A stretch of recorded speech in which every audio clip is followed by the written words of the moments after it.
Ketemu lagi sama teman-teman semuanya yang ada di sini. Mohon maaf, memang lagi banyak banget kegiatan. Saya pengen sharing nih makanya. Yuk kita mulai langsung teman-teman. Wah ini nggak ada intro apapun karena saya cuma kebagian satu hari terakhir. Salam kenal semuanya. Mbak minta tolong PowerPoint. Kita langsung mulai aja karena biar nanti semuanya dapat ya. Kayak gitu. Sampai jam 5, tapi kemarin saya Mbak minta tolong sampai jam 6 karena kalau sampai jam 5 tok nanti nggak cukup. Tuh kayak gitu. Ya, akhir-akhir ini memang sedang terjadi banyak masalah. Masalah saya punya banyak masalah. Tapi happy problem dalam artian bukan masalah yang sangat serius karena tiap hari masalahnya serius terus. Jadi ya, ya gimana lagi itu kayak gitu. Ya, next Mbak, coba next. Ini coba layarnya. Oke, good. Teman-teman semuanya yang paling jauh dari mana nih? Paling jauh dari mana?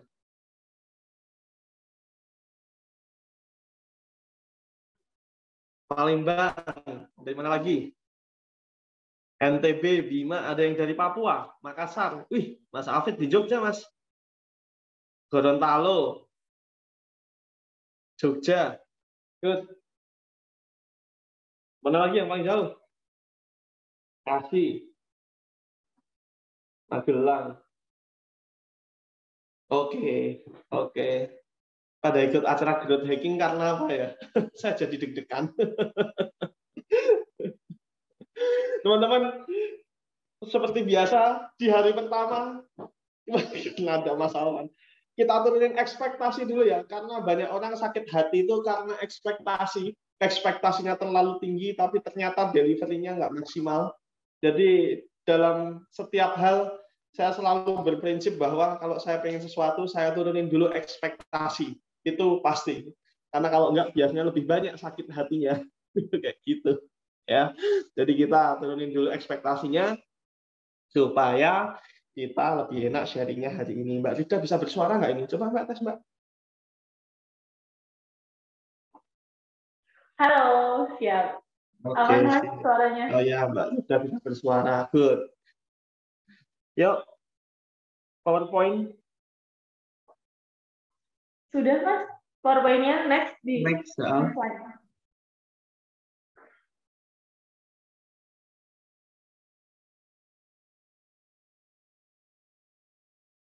Ya, teman-teman semuanya, salam kenal.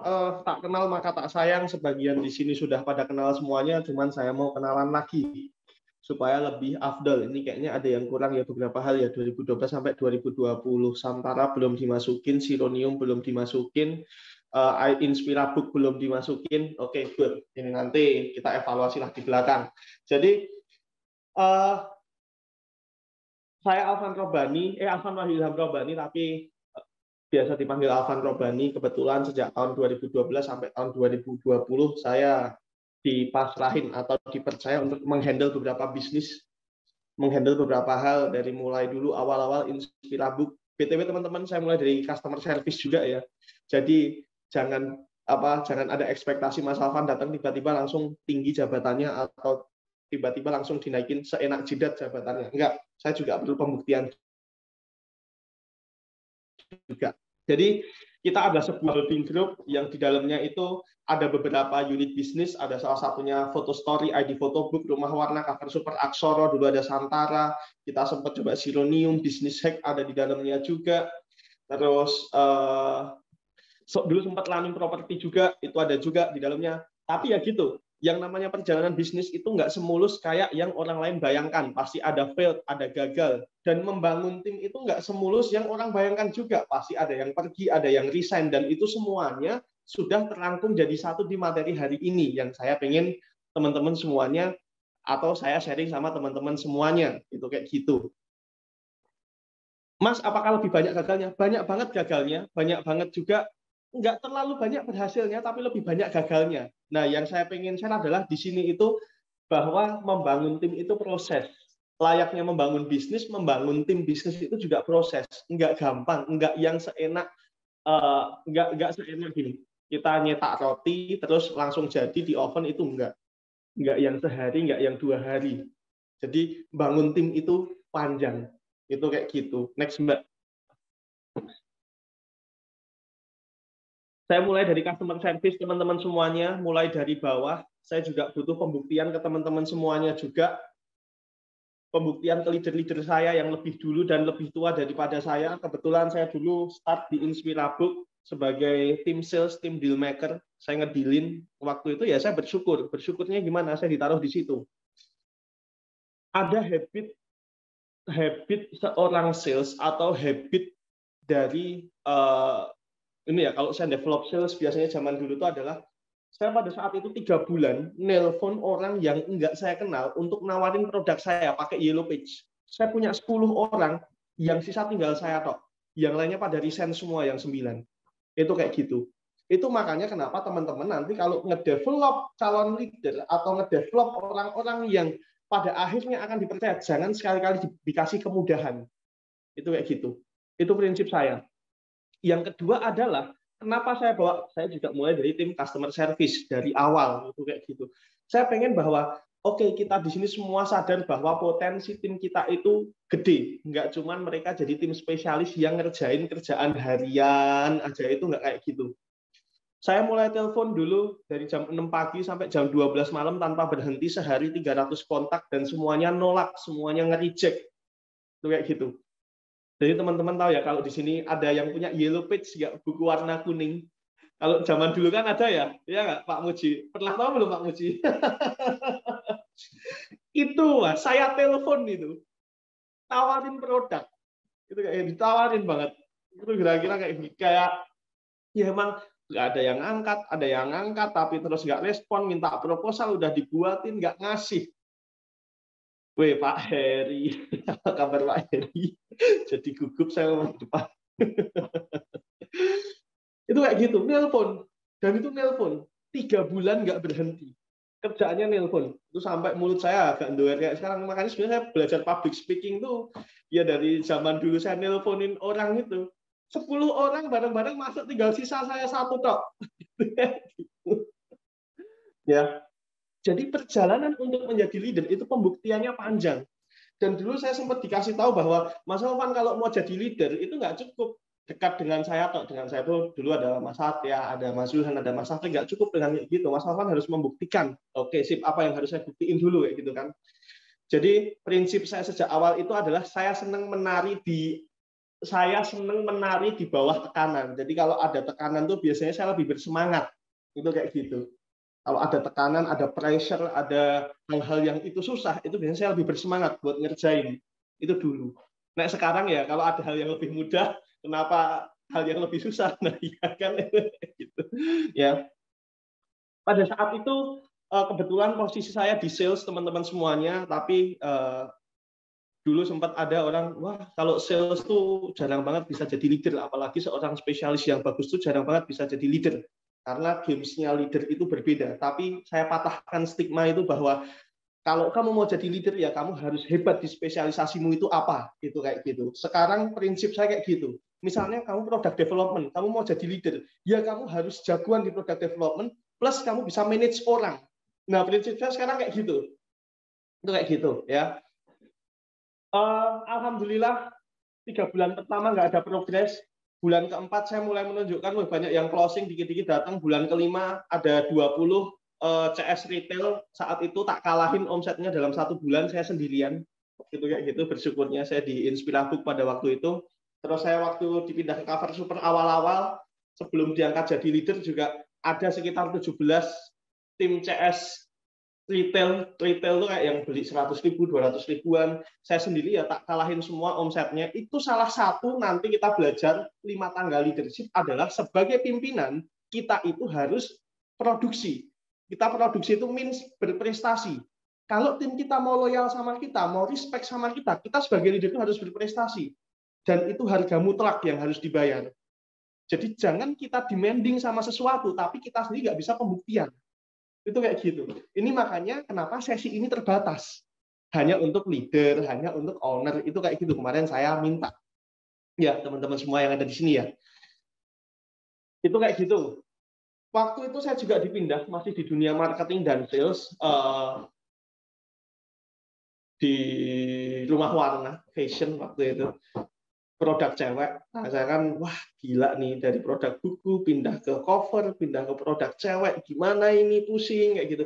Akhirnya saya bisa pembuktian juga, saya bersyukur alhamdulillah jadi the best juga, jadi yang terbaik juga di situ, ngalahin sales teman-teman yang lain. Karena memang sejak awal prinsip saya senang berkompetisi, dan di dalam kompetisi saya senang menang, itu kayak gitu. Saya nggak senang kalah.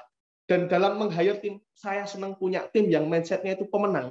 Enggak cuman mereka bermain untuk aman. Sejak awal, sejak hiring itu udah tak seleksi banget. Mbak, coba naik ke atas meja, berani nggak? Nggak berani, udah nggak tak terima. Itu kayak gitu. Karena saya senang orang-orang yang kompetitif. Itu kayak gitu. Kompetitif itu buat apa? Kompetitif itu untuk menggerakkan perusahaan biar bergerak terus. Saya senang orang-orang kompetitif tuh. Sejak awal kayak gitu. Karena apa? Karena jiwa saya kompetitif sejak awal. Saya senang sama detail-detail kecil.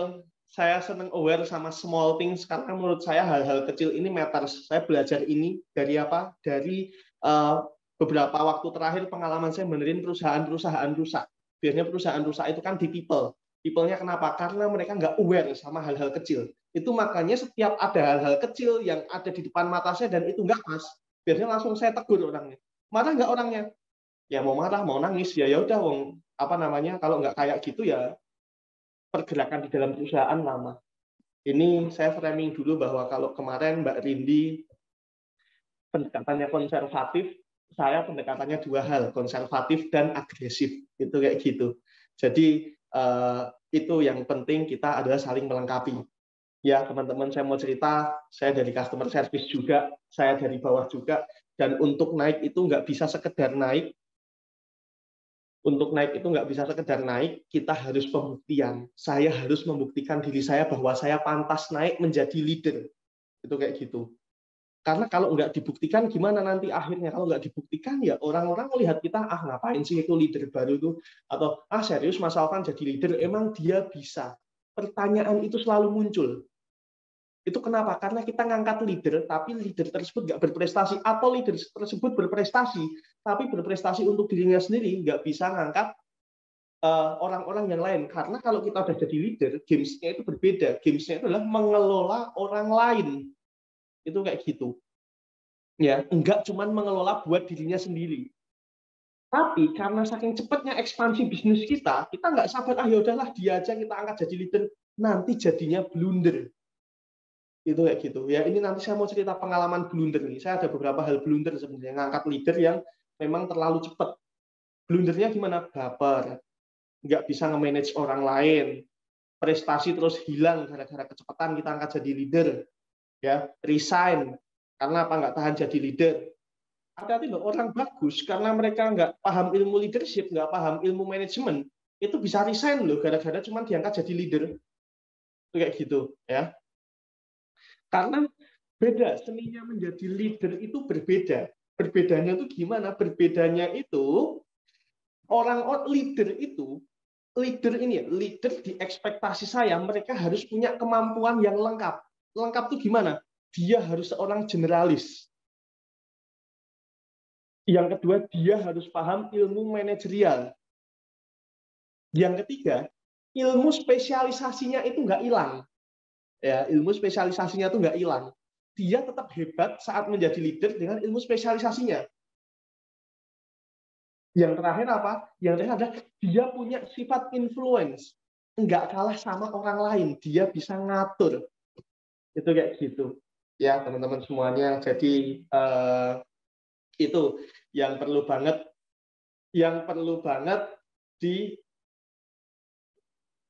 dipahami atau kita renungkan bersama saat kita pengen ngangkat leader. Next, Mbak. Ya, teman-teman semuanya, ini proyek terbaru kita, teman-teman. Kalau ke Jogja nanti silahkan main. Kebetulan kita sejak tahun 2012 sampai tahun 2020 sering saya ulang, fokusnya adalah membangun tim. Fokusnya membangun tim itu gimana? Fokusnya membangun tim adalah kita belum berbisnis. Itu kayak gitu. Kita belum berbisnis sama sekali. Di 2020 kemarin, 10 Oktober, itu kita baru resmi berbisnis. Itu kayak gitu. Dan Sepakat apa? Sepakatnya berbisnis, kita pengen masuk ke leisure. Itu kayak gitu.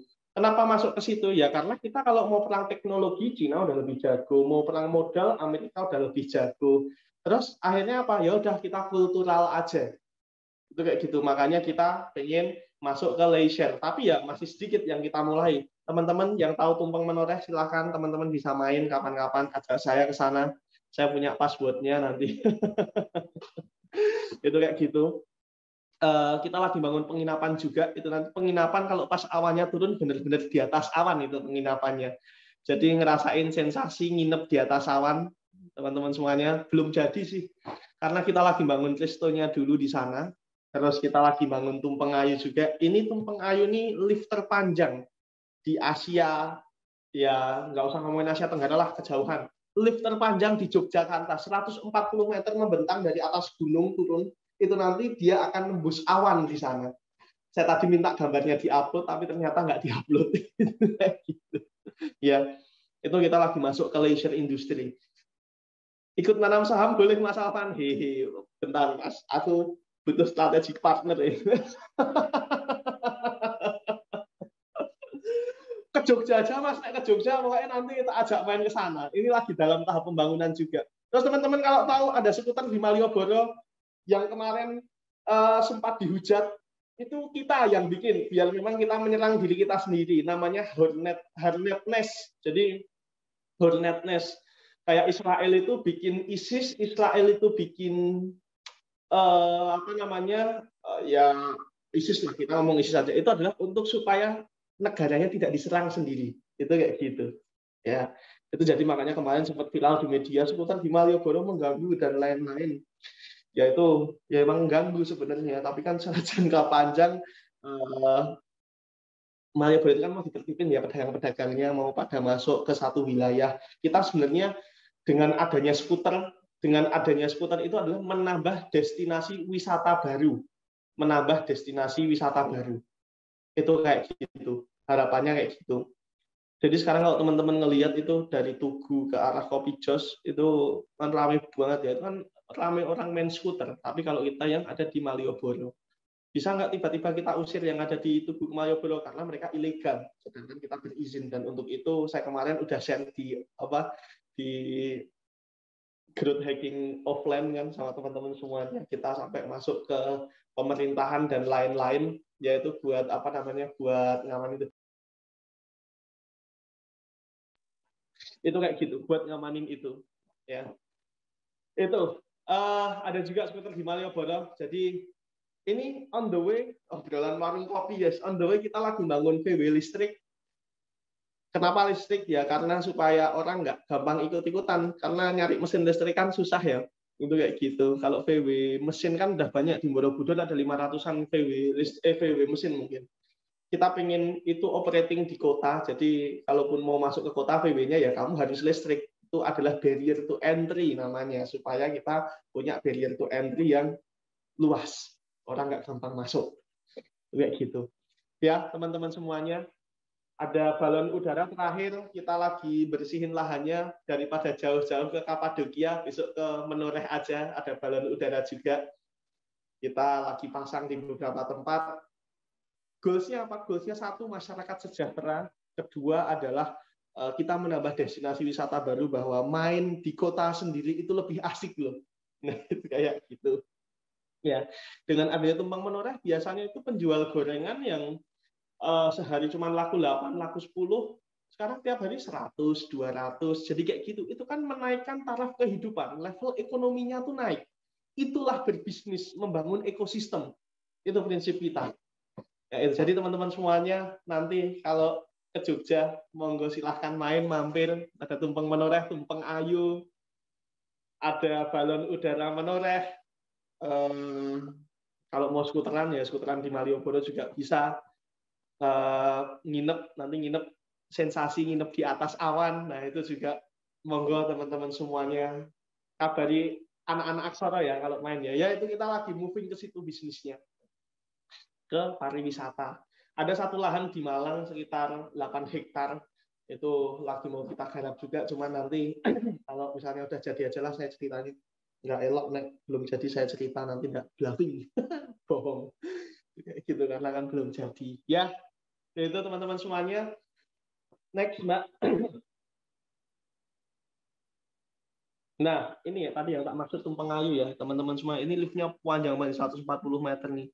Nih, kalau teman-teman misalnya nanti ke sini tuh kayak makan tapi bisa di dalam awan, bisa di atasnya awan. Gitu. Next, Mbak. Oke, gitu ya, teman-teman. Terus, Mas Alvan, kenapa sharing tentang bangun tim? Sharing tentang bangun tim ini tak ambil dari wisdom saya dapat beberapa tahun terakhir dari benerin beberapa perusahaan yang rusak. Salah satunya ada Cover Super yang waktu itu minus sampai 4 miliar, terus IDP, ID Photo Book itu minus sampai 18 miliar pada waktu itu. Kita pegang sebentar sampai tinggal separuh, terus akhirnya kita gantian sama partner. Ada juga saya nyebutnya other project ya, satunya minus 14 M, satunya lagi minus sampai 32 miliar. Ya kalau yang kecil-kecil properti kita 2 miliar dan lain-lain itu banyak banget di situ. Jadi kalau kita mau mendidik seorang leader, mereka itu harus punya mentalitas yang kuat. Kalau saya nyebutnya kayak gitu, karena yang dihandle adalah bisnis. Bisnis itu menyangkut kehidupan orang. Terus, Mas, apakah waktu ngehandle yang minus-minus ini smooth berjalannya? Enggak smooth sama sekali. Cover Super 4 miliar, 300 orang, tinggal sisa 12 orang. Lainnya saya PHK. Enggak kuat bayar soalnya. Itu kayak gitu. Kebayang, waktu itu umur saya 18 tahun, PHK orang-orang yang lebih tua. Saya yang ngomong, yuk kita bagi-bagi. Saya pikir-pikir, setelah saya ngomong satu-satu, nih tak panggil satu-satu kok nggak selesai-selesai. Akhirnya sekali tak panggil 5, 10, tak panggil 10. Mas, udah tahu kondisi perusahaan? Udah. Gimana Mas kira-kira? Nggak jawab semua, bingung semua. Oke, bingung. Terus, ya ini kita nggak bisa bayar Mas. Kita nggak tentu banget. Jenengan mau keluar sendiri atau mau kita PHK keluarkan. Tapi kalau kita PHK keluarkan, ya nggak ada pesangon. Ya udah Mas keluar sendiri. Statementnya muncul keluar sendiri. Jadi kita nggak perlu ngasih pesangon. Itu pada waktu itu ya saya beruntung mendapatkan wisdom itu di umur 18 tahun. Sampai saya tuh dikabarkan, wah itu perusahaan Mas Alvan bangkrut, itu udah nggak bisa apa, kan sebagian orang-orang kampung saya ya itu ya yang pada masuk di situ, wah terus bangkrut itu apa namanya, nggak ada pemasukan, orang-orangnya pada di PHK. Tapi ya muka tebel, hati saya tebel, telinga saya tebel, itu kayak gitu. Jadi ya itu resiko. Tapi jujur, itu membangun mental saya. Jujur kalau misalnya Mas Alvan selama ini belajar leadership, dari mana paling banyak? Saya dari minusnya 4 miliar Cover Super itu. Tiap hari didatengin debt collector, mau digebukin, dibawain senjata, sajam, polisi datang, gara-gara saya ngasih cek kosong, ribut sama kakak saya. Ingat banget, kakak saya waktu itu tak bilangin, Mbak, saya mau dibuatin cek BNI, kayak gitu kan. Buat apa? Ini buat bayar utang. Ya namanya anak di bawah umur ya kan. Namanya anak di bawah umur ya saya asal saja cek tak 200 juta, 300 juta, 400 juta. Enggak lihat bulannya langsung tak bagiin ke supplier. Hari H supplier nangis-nangis. Kok enggak ada, kok kosong, duitnya enggak masuk. Polisi datang ke kantor. Oh, Mas Alvan masih di bawah umur, enggak bisa ditangkap. Terus akhirnya mbak saya yang kena interogasi. Ya, waktu itu saya ribut sama kakak saya tuh setahun. Diemin, saya Idul Fitri itu tak ajak maaf-maafan, nggak mau lihat saya. Tak ajak salaman juga nggak mau nyalamin saya. Kayak gitu. Sedikit pengalaman lah ya. Saya belajar pengalaman banget dari situ.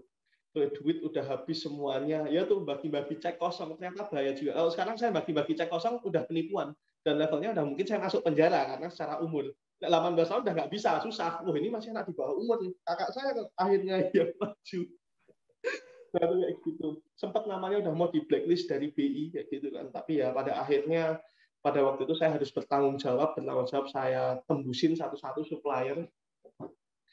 Ya mohon maaf, kita bayar 1 juta tiap hari kayak gitu. Ini mau lunas berapa tahun kayak gini Mas? Ini lama banget kalau kayak gini lunasnya. Waktu itu kan utangnya ada di pengiriman 400 juta, di supplier 700 juta, di pengiriman B 300 juta, banyak banget. Di total semuanya 4 miliar. Udah kalkulator omset. Omset sehari berapa? 11 juta. Kayak gitu. 8 juta. Utangnya 4 miliar. Nah, itu kan udah kayak kalkulator konslet. Tapi ternyata itu yang membentuk mentalitas saya sampai sekarang. Jadi kalau ada seorang leader, kenapa kok dia stuck dengan bisnisnya, nggak maju-maju? Karena mungkin kalau udah belajar apapun, mungkin belum pantas saja. Itu kayak gitu. Dan saya membuktikan banget. Saya membuktikan banget yang ini, saya bersyukur itu adalah,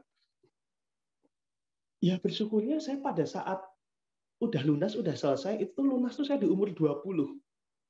Di umur 21 tuh, ya saya bersyukurnya rekening saya tuh udah M. Itu sayang. Oh, kok bisa ya? Kok bisa kayak gini ya? Kenapa? Karena kita sama-sama mulai loh. Ternyata ada orang-orang yang memang dia belum pantas dapat segitu karena belum pernah jatuh.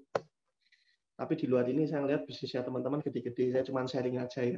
Kalau bagus ya diambil, nek nggak bagus jangan diambil. Itu karena apa? Masing-masing dari kita punya opini masing-masing. Yang namanya belajar itu, wah pokoknya harus belajar sama Mas Alvan, mau saya aja belajar sama orang lain kok. Ya harusnya teman-teman ya nyari guru yang lebih gede, lebih tinggi daripada daripada saya. Saya kan cuma sharing receh ini, ya kan. Kemarin Mbak Tindi yang sharing pinter tuh Mbak Tindi, saya tuh sharingnya agak jalanan. Ini cara-cara jalanan teman-teman semuanya, ya.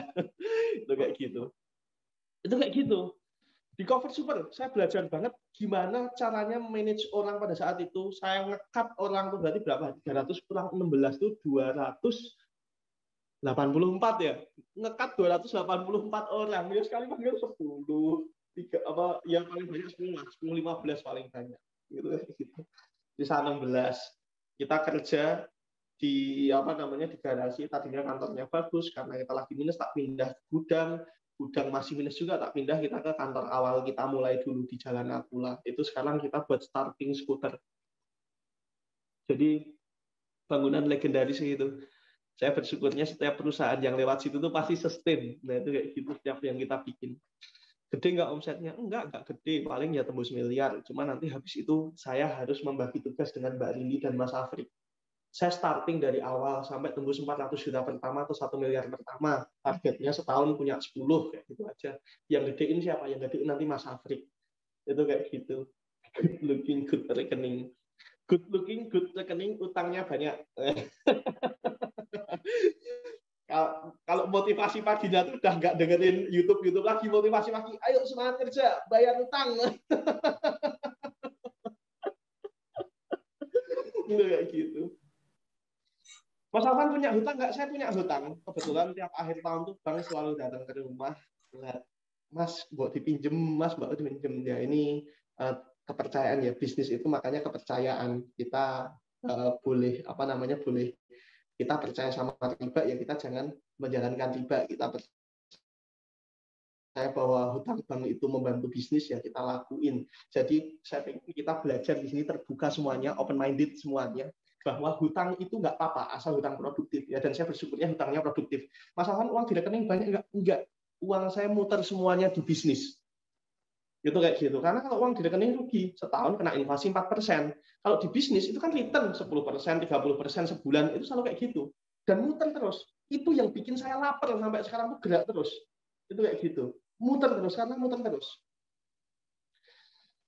Nah, itu kayak gitu. Itu Cover Super yang ngedidik saya banget, membuat saya mati rasa terhadap problem-problem yang ada di Cover Super.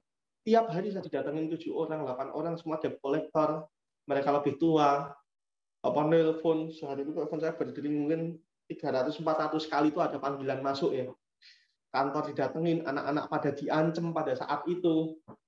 Tapi ya, ini perjalanan hidup, ini kehidupan.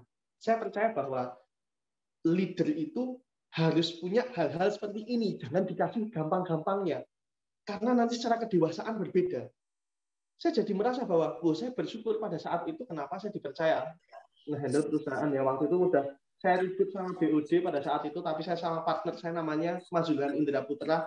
Kapan-kapan, aslinya hari ini pengen tak panggil ke sini. Cuman beliau lagi di Bandung, lagi ada terapi. Ya, terapi lah, pengobatan itu kayak gitu. Satu hal yang selalu saya jaga dari dulu itu adalah, pada zaman dulu, partner saya ini udah punya istri, udah nikah. Terus saya ingat banget, dia jadi ribut sama istrinya gara-gara nggak ada penghasilan. Itu janji saya yang saya pegang sejak Cover Super minus sampai sekarang, bahwa saya rela atau intinya adalah nggak mau ada tim saya yang dapurnya sampai nggak ngebul. Itu ternyata matters banget, itu penting banget. Sampai partner saya ini bilang sama saya, Om, boleh ngambil duit dulu nggak? Kenapa Om? Iya, ribut sama istri, dia nikah baru 3 bulan. itu ribut sama istrinya gara-gara nggak ada duit. Itu kayak gitu, gara-gara nggak ada duit. Akhirnya, wah, saya janji pokoknya setiap hari saya nggak mau sampai merugikan atau orang lain kerja mati-matian buat kita semuanya, tapi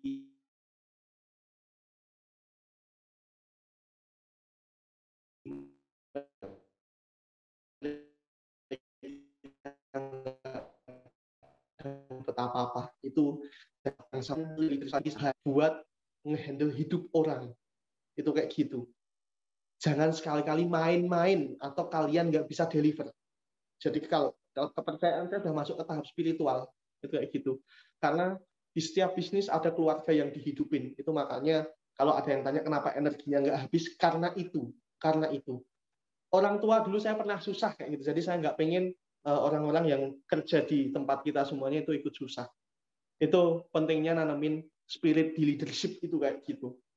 Ada juga di ID Photobook kemarin baru terjadi, kita minus 18 miliar. Yang pertama kali tak lakuin apa? Saya screening orang-orang yang nggak produktif, saya ngelihat cost structure, terus akhirnya saya masuk 30 orang hilang, 31 plus CEO-nya.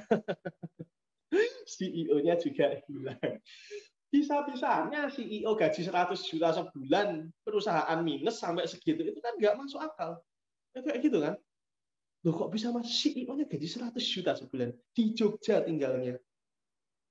Parlente gitu, mentereng, bawanya Mini Cooper, ya kan? Laptopnya MacBook, tabnya Apple, wis lagi weekly meeting itu kayak yang kalau udah ngomong udah kayak pejabat gitu. Tapi ya perusahaannya minus. Ini perusahaannya minus. Nggak yang terus dia performanya bagus tuh enggak gitu. Ya akhirnya 3 bulan saya masuk, dia hilang. Itu kayak gitu. Ya karena cuma hati-hati kalau nginterview. Saya nginterview kerasa kok. Jadi nggak tahu. Kalau kemarin sama Mbak Rindi udah sampai di level kita bisa mendefinisikan kalau di saya, kalau saya nginterview itu saya udah tahapnya pakai intuisi rasa. Oh ini orang cuman bagus di CV-nya doang. Ini orang cuman ngomongnya doang jago, tapi ini di lapangan nggak jago nih pasti. Itu saya kerasa kayak gitu. Jadi makanya waktu itu tak ilangin sekalian deh ini CEO-nya tak kosong, jadi ada satu structure udah dibangun, udah ISO ya kan. Udah kedengeran belum? Sorry Mbak Bila. Udah kedengeran nggak sekarang? Kurang dekat. Kayak gitu ya. Oke.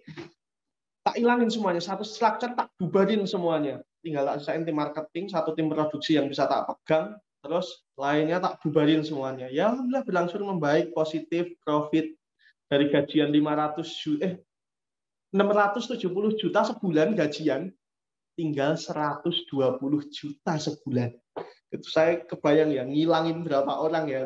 Yang tak minta ngilangin siapa? Ya Mbak Rindi. Gitu. Kan udah punya HRD. Nah, dulu kan saya sendiri karena belum punya HRD. Kayak gitu teman-teman semuanya. Terus ada juga kita other project rugi sampai 14 miliar. Pokoknya simple, setiap kerugian di bisnis, apalagi bisnis-bisnis yang udah berjalan lama. Itu orang itu ya toh dicek, didefinisiin dia kerjanya ngapain, ya kan?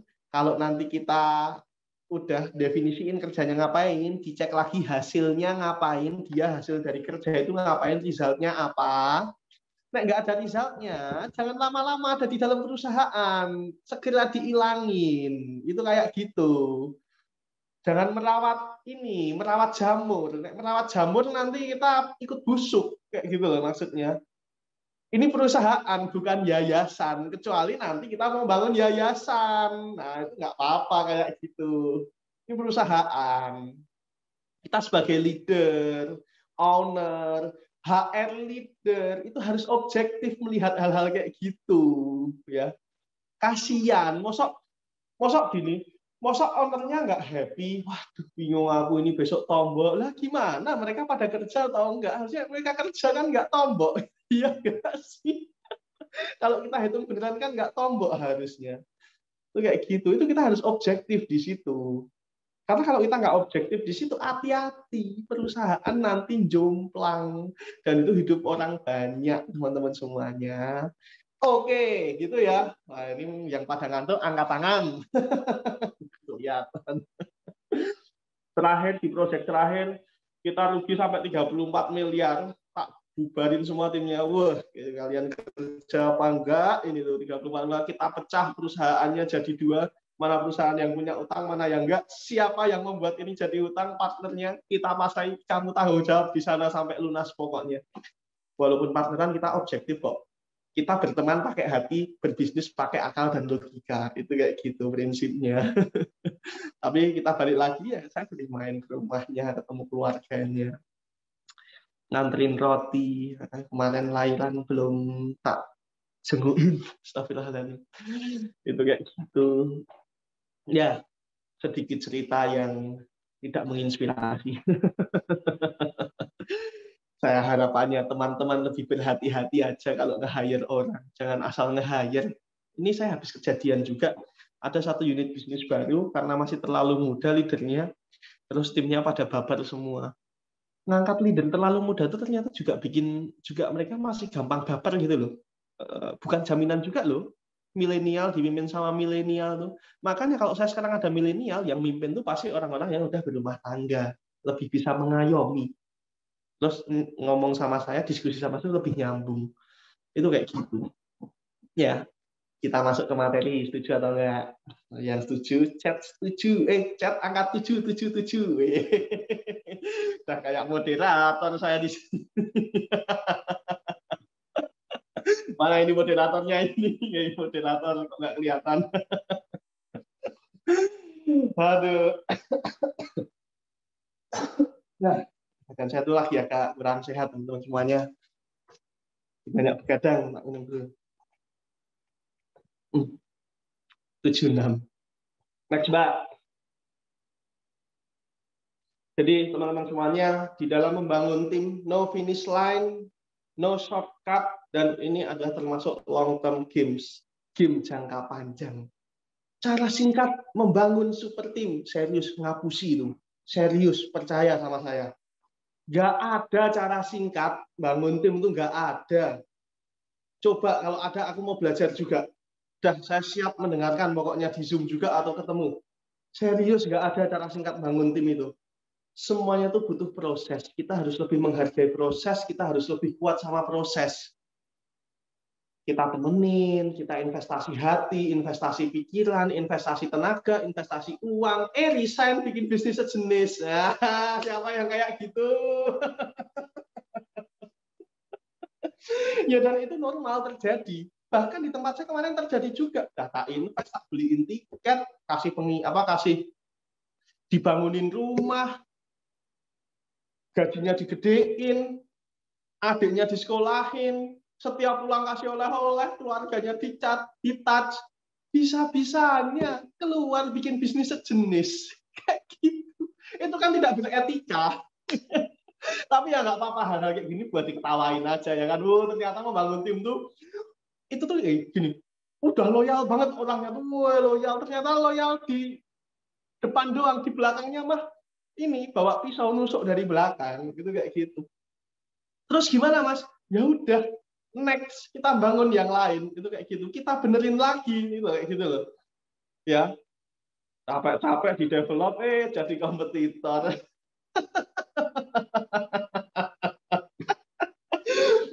Malang, SWG Malang ini siapa sih?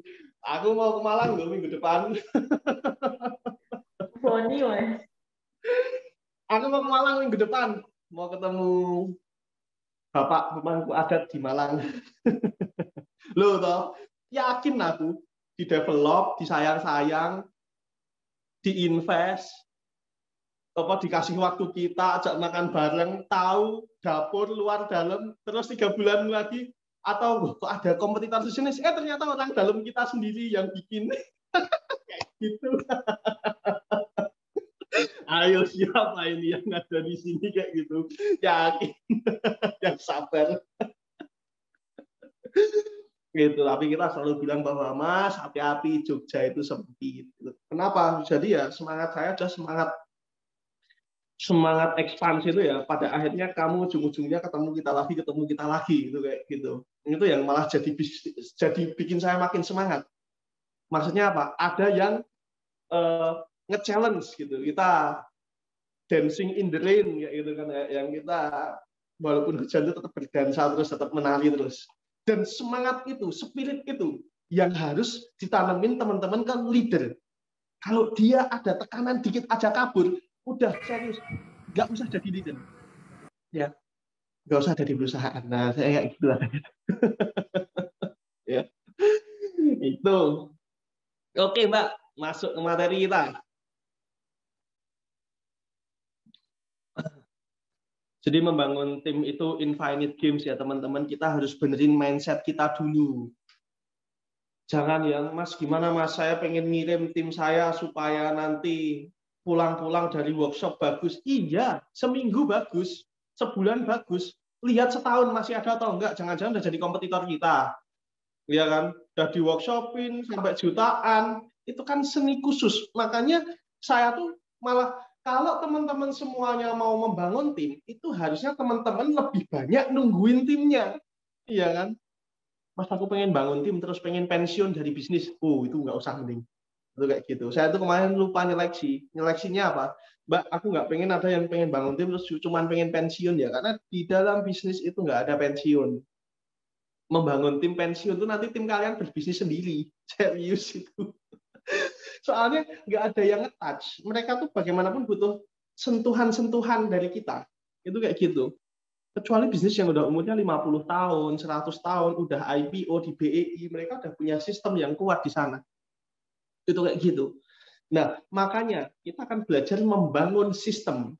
Tim itu bersama kita bukan karena sinten. Yes, sinten itu penting. Tapi harus dilengkapi sama sistem. Pemimpin karismatik itu bukan jaminan timnya nggak banyak yang pergi. Atau pemimpin karismatik itu bukan jaminan terus dia bisa memimpin timnya. Enggak. Kita juga butuh sistem. Ini yang kita pelajari beberapa bulan terakhir.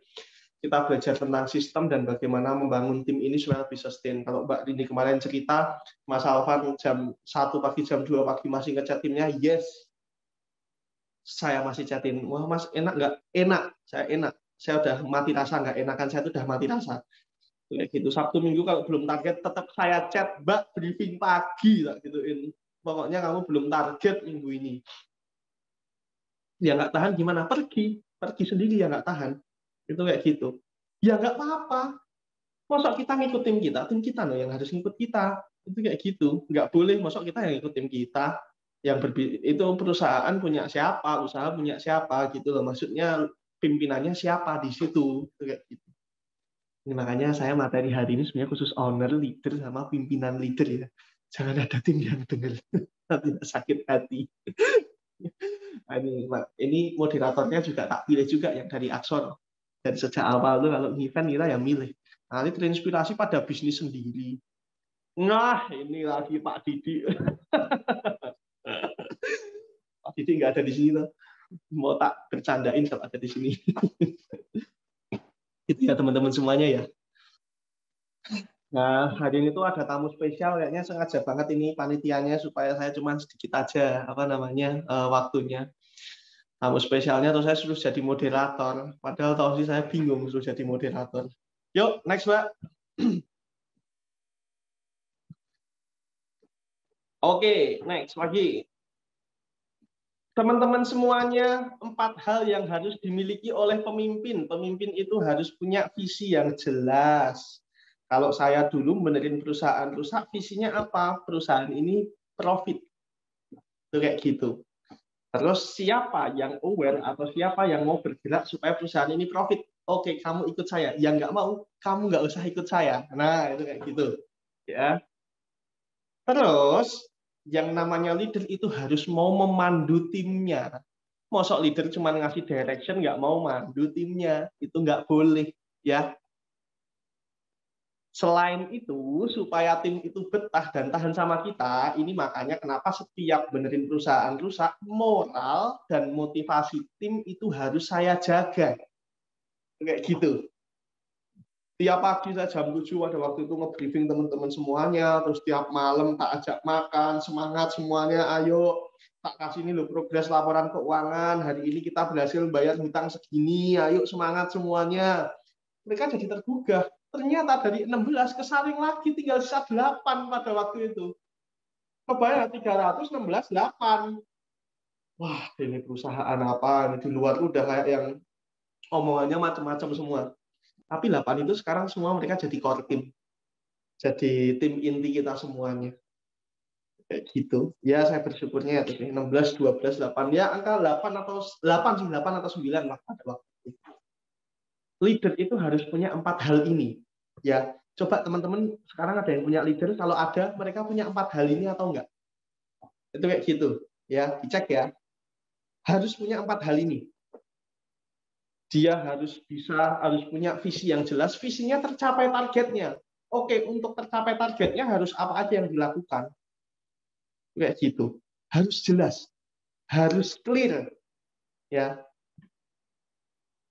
Tapi yang paling penting, ya semuanya penting. Nggak ada yang paling penting, semuanya penting. Next, Mbak. Nih, ini fungsinya seorang pemimpin. Harus bisa menetapkan tujuan. Harus bisa menginisiasi tindakan, ngasih arah dan motivasi. Meningkatkan motivasi dan moral. Ini harus ada. Selanjutnya, dia harus bisa nge-organize, koordinasi. Hubungan antara manajemen dan tim itu ditengahin sama orang ini. Jadi orang ini harus bisa baik ke dua-duanya, ke tim baik, ke manajemen baik dan benar. Ya, bertindak sebagai penguat untuk upaya bersama atau upaya kelompok. Supaya apa? Kadang ada leadernya yang nggak semangat, terus timnya ikut semangat. Ikut nggak semangat maksudnya. Itu kayak gitu ada juga.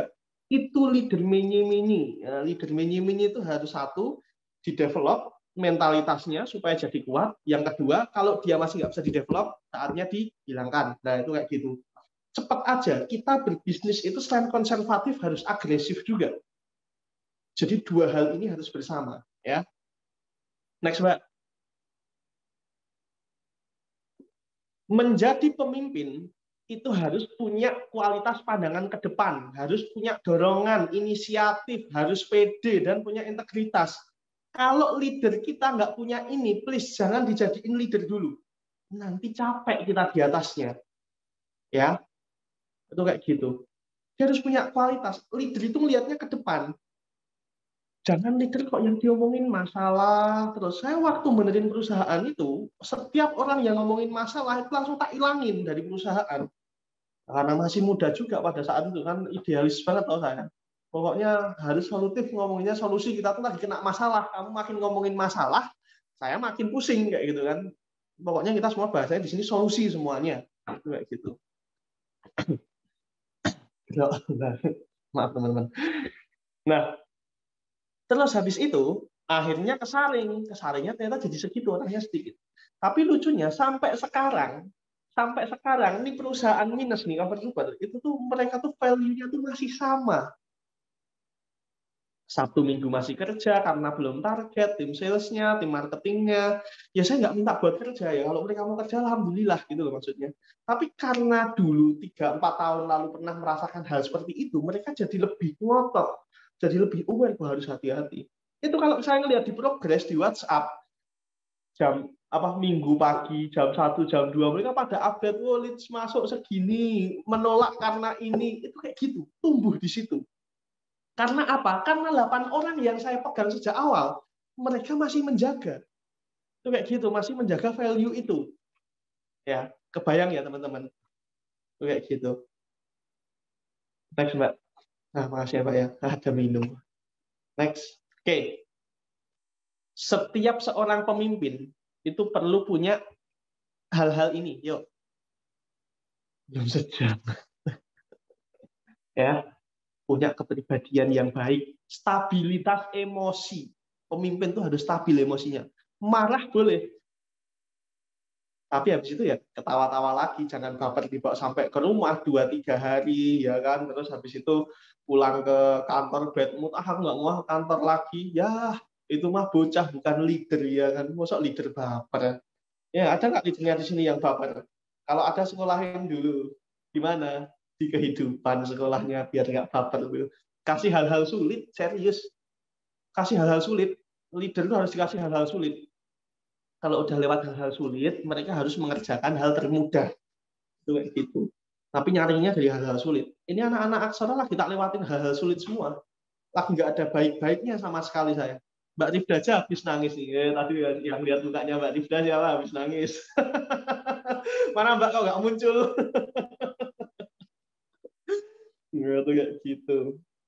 Ya, saya lagi nggak ada baik-baiknya. Ya itu memang dalam tahap. Saya intinya gini, Aksara kemarin sempat 35, 36 orangan. Kalau nggak salah ya, kadang saya tuh sering lupa sama tim sendiri. Terus saya masuk takat jadi tinggal sisa 9 orang. Itu gitu. Jadi setiap ada perusahaan saya masuk tuh pasti ngilangin orang. Itu tugas pertama saya. Sebulan pertama saya pasti diam ngelihat sana sini ya kan. Sebulan kedua saya coba kamu lagi ngerjain apa, itu pasti mereka diskusinya keluarnya masalah. Terus bulan ketiga nanti tinggal sisa yang memang pas, yang lain udah pada hilang ya kan, kan ngilangin orang. Itu kayak gitu. Dah sisa dah, yuk kita lari gitu kayak gitu. Tugasnya kayak gitu ya. Jadi pemimpin itu enggak yang gampang, tapi enggak yang susah juga karena bisa dipelajari. Seorang pemimpin perlu memiliki sifat-sifat ini, sense of purpose dan tanggung jawab. Masa ada pimpinan yang bilang targetnya udah tercapai belum ya? Nah, gimana ini timnya? Kalau sampai ada leader kayak gitu, please jangan dipertahankan di dalam perusahaan. Itu namanya leader yang fokus sama masalah. Harusnya seorang leader itu, oke, ini belum tercapai, ini tanggung jawab saya, ini salah saya minta maaf, saya coba kejar lagi. Leader itu harus kayak gitu. Ya, wah ya orangnya, wah ya leads-nya sedikit, wah ya soalnya kemarin hujan deras jadi pada telat, mau hujan deras, hujan badai ya kan. Sekali itu udah target ya target gitu loh. Mau puting beliung itu yang ketancap banget di finance saya. Kemarin tak ajak buka bisnis baru ya kan, project baru. Saya nyebutnya kalau project baru itu inkubator.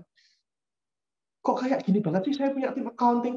Mbok, saya nggak peduli mau hujan badai, mau puting beliung, mau topan lesus, ya harus datang ke kantor. Jadi kata siapa milenial itu nggak bisa diatur, mereka bisa. Tapi bahkan kita harus tegas dulu sama diri kita sendiri. Itu nanti kita belajar avatar. Avatar itu setiap leader itu harus punya. Kadang dia bisa hai, seru-seruan, ngejek orang, dibully, membuli diri sendiri, ya kan? Tapi ya kadang bisa tegas sekali. No, no, yes, yes. Harus kejar, nggak boleh pulang dulu. Gitu kayak gitu. Saya biasa gitu. Teman-teman aksara kalau belum target nggak usah pulang dulu ya. Mau di rumah mau ngapain? Paling tidur kan di kantor juga bisa tidur gitu. Ya mereka ya mau aja kan. Ya itu satu sisi. Ya tapi sisi yang lain banyak. Saya kadang-kadang ngasih surprise, saya kadang-kadang itu namanya nge-touch mereka. Nanti tak kasih tahu caranya touch mereka tuh gimana. Jadi mereka loyal, mereka mau disuruh, mereka kita minta militan mau. Pada akhirnya leader itu tim itu adalah cerminan leadernya. Karena saya militan, jadi saya cari tim-tim yang militan. Saya gila kerja, saya cari tim yang gila kerja. Saya senang target gede, saya cari tim yang senang target gede. Saya pengen tim yang energik, jadi semuanya harus energik, kayak gitu. Ya, cerminan. Pada akhirnya semua cerminan. Itu makanya di cover super waktu minus pertama tak kasih tim-tim yang agresif mereka, agresif nyari leads, nyari omset semuanya. Setelah ketemu polanya tak ganti yang lebih konservatif, tak masukin finance there. Yang konservatif, kamu harus bisa diatur, kamu harus bisa berubah dengan sistem baru, kamu harus mau terbuka, open minded. Ini makanya leader di sini harus punya pemahaman yang baik dan penilaian yang baik. Itu leader. Jangan condong sebelah. Kalau leader itu harus netral. Selain itu, supaya nggak dibenci, leader itu harus ramah. Mereka harus wajib ramah. Ya. Jangan jadi leader terus sombong, seenaknya sendiri, seenak jidat, nyuruh orang, itu jangan. Tetap harus ada ramahnya. poin 13 tuh, keberanian untuk menerima tanggung jawab. Ini makanya nanti setelah ini kayaknya nyari leader agak susah, soalnya standarnya naik. Ini loh, bahkan saya, ini Mbak Lindi kemarin tuh, saya sebenarnya ngerasa bersalah juga. Februari, Maret tuh saya targetin hampir 100 orang masuk project-project baru kita semua. Dia masih nge-hire, masih mikirin development juga, nanti ke tim gimana. Terus, apa namanya, saya kan di satu project ini kan ada satu project yang memang saya tuh pakai sistem hire fast, fire fast. Jadi ternyata lucunya ketemu yang fit terus tuh, yang sesuai dengan hire. Seminggu kemudian kamu nggak cocok ya, coba 5 dikeluarin semuanya. Itu kita jalanin juga. Itu khusus untuk bisnis-bisnis yang udah punya traffic. Nah nanti kalau udah stabil 100 hari, kita tanemin culture di sana. Ya, ada urutannya. Jangan pusing dulu. Ya, jangan pusing dulu. Kayak gitu. Next.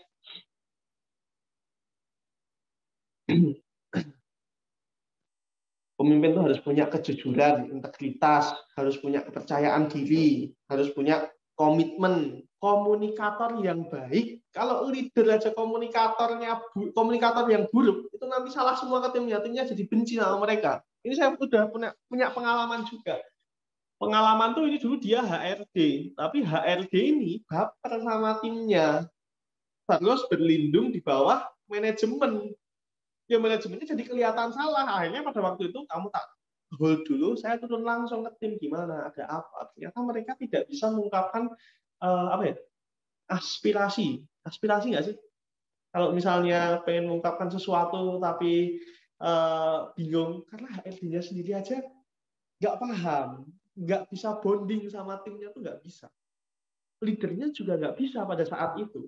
Ini bongkar pasangnya kita cepet banget. Itu kayak gitu. Ya. Ini nanti dibagi Mbak PPT-nya. Dah teman-teman tinggal ngelihat PPT ini aja kan enak. Aku pengen punya pemimpin yang baik, berarti harus ada 1, 2, 3, 4, 5, 6, 7, 8, 9, 10. Harus punya 10 sifat ini. Pemimpin tuh harus ngitung loh. Jangan pemimpin tuh nggak hitungan sama sekali. Oke, kasih. Ya, siap, hajar, sikat. Udah, nggak apa-apa, jalan aja.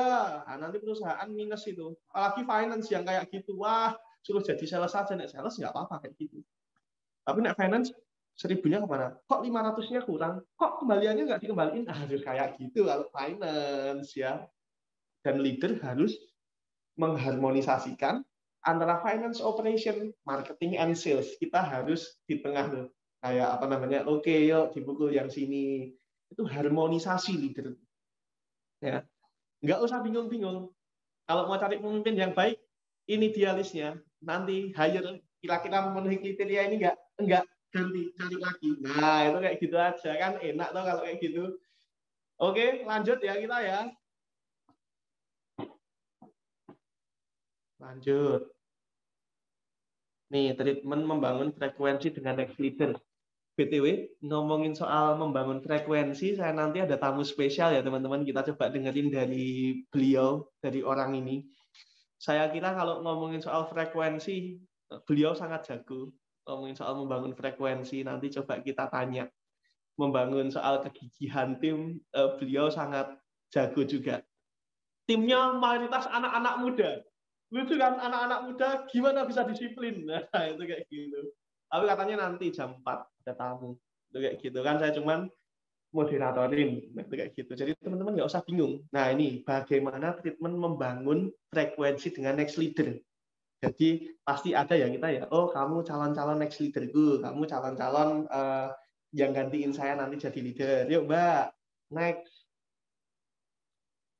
Kita harus bisa bonding sama tim kita. Ini 100 hari pertama saya membangun bisnis, yang biasa saya lakukan itu adalah tiap malam makan bareng. Sampai 100 hari. Nah, di sini yang tak maksud saya menanamkan value. Menanamkan culture itu di situ. Milihnya gimana? Kita pilih orang-orang yang memang itu masuk pilihan kita. Kompeten sama punya karakter yang bagus. Kalau misalnya secara skill agak kurang, secara karakternya bagus. Yang kedua adalah orang-orang influence yang omongannya kenceng. Itu kayak gitu. Kita ajak. Ini saya masih sampai hari ini masih tiap sore, tiap malam makan bareng sama mereka. Itu kayak gitu tiap hari. Bisnis udah berjalan seminggu sekali. Bisnis udah kebentuk tim barunya sebulan sekali, 2 bulan sekali, 3 bulan sekali. Harus diajak makan. Rumusnya itu. Kalau bisnis lagi mulai, lagi metode penanaman culture, tiap hari harus ketemu. Jadi jangan berharap pensiun dulu. Habis ikut workshop ini nggak bisa langsung pensiun. Ya toh? Kerja dulu kita bangun tim, develop tim, nanamin culture. Kita menanamkan culture 10 tahun. Lewatin hal-hal susah, mereka kita ajak.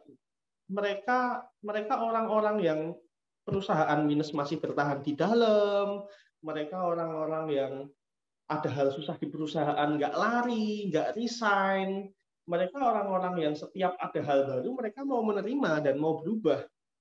Mereka adalah orang-orang terdepan, orang-orang pertama yang setiap di perusahaan ada masalah, mereka yang maju duluan. Itu mereka next leader, ya. Ya, main bersama. Saya biasanya kalau zaman dulu setiap seminggu sekali tak ajak nginep bareng. Ya, jadi memang sedekat sama kayak keluarga. Bahkan lebih dekat daripada keluarga karena sudah ditambah 8 jam kita setiap hari di kantor. Sarapan di tempat tim. Ini biasa kita lakuin juga, tiba-tiba datang ke rumahnya bawa gudeg, bawa nasi kuning, sarapan sama orang tuanya, sarapan sama ibunya. Dan ibunya jadi terbuka sama kita, ibunya jadi percaya kalau misalnya timnya lagi lembur sampai jam 11, jam 12 malam. Itu salah satu izin juga yang harus kita kejar supaya nanti kalau malam nggak ditanyain kamu masih di kantor ngapain, kamu lagi di mana. Nah, siapa yang timnya sering ditanyain kayak gitu? Karena nggak ada bonding biasanya sama keluarganya. Bahkan kalau lagi telepon tak isengin kok, saya tak ngomong sama ibumu, kayak gitu. Kita isengin aja nggak apa-apa. Kita ketemu ibunya, kita ngobrol sama ibunya. Oh, saya pernah tuh ada ibu-ibu bualak banget, saya aja takut, tapi ya tak tahan. Pokoknya tetap dibuat seru aja. Ya, owner saya pemalu, terus gimana? Wah, ya nggak boleh, masa owner pemalu. Ya harus ada wakilnya kalau pemalu, harus ada yang ekstrovert. Kayak gitu. SBG Malang itu siapa tuh, Pak? Siapa tuh, Bu? Bu Foni. Siapa, Mbak Ida? Bu Foni. Oh, Bu Foni, ngapunten tuh. Waduh, astagfirullahaladzim. Siap, Bu. Pokoknya, apalagi nih Bu Foni kan di catering loh, kayak yang masakan. Wah, ini harusnya lebih enak lagi nih kalau ke rumah timnya nih. Harusnya tinggal dibawain makanan, mari sarapan bareng. Ownernya malu-malu, HRD-nya Bu yang bergerak harusnya, Bu. Harus kayak gitu toh, kan ada HRD, masa harus ownernya. Ya nggak, owner tetap sesekali dijadwalin. Pak Caraka tuh harus sekali dijadwalin buat, Pak ayo Pak makan.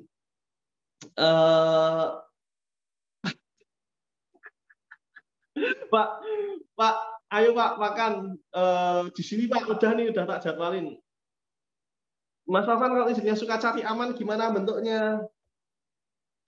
Wah, nah itu dibentuk alam semesta deh, kayaknya nunggu perusahaannya susah dulu ya, harus kayak gitu ya.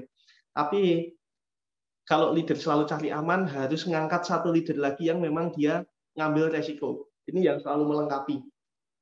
Makanya kenapa saya berbisnis itu pasti pelengkap. Satu, saya punya partner namanya Mbak Rindi, saya punya partner namanya Mas Afrik. Mas Afrik itu konservatif banget orangnya. Jadi kalau starting something itu saya. Kalau misalnya gedein itu ya Mas Afrik, Mbak Rindi. Ya saya start. Terus saya rela nggak melepaskan, udah dibangun, kok masa dilepasin? Enggak. This is our baby. Ini adalah bayi kita. Dan bayi kita harus gede dengan siapapun. Itu kayak itu, mau nanti funding, IPO, atau apapun itu terserah. Karena kita sudah, yang namanya ini kita punya bayi, nih silakan diadopsi bayinya. Ya tapi kita tetap punya saham. Masuk bangun nggak punya saham. Nah itu kayak gitu. Kan lumayan, bangun 10 tempat kan sahamnya 10. Itu tips and trick. Ya, jangan lupa silaturahmi ke rumahnya. Ini wajib banget silaturahmi ke rumahnya. Teman-teman semuanya yang ada di sini itu harus silaturahmi ke rumah tim. Tiba-tiba bawain bakpia, atau bawain makanan, kayak gitu. Itu tuh penting banget. Supaya dekat dengan keluarga. Ya. Gitu, Pak Heri. Mana Pak Heri? Next, Pak. Selain itu, eh, selain kita apa ya? Selain kita apa di tim itu bersifat baik, itu kita harus menaikkan gairah tim. Nek gairah saya tuh naik, ada perusahaan minus.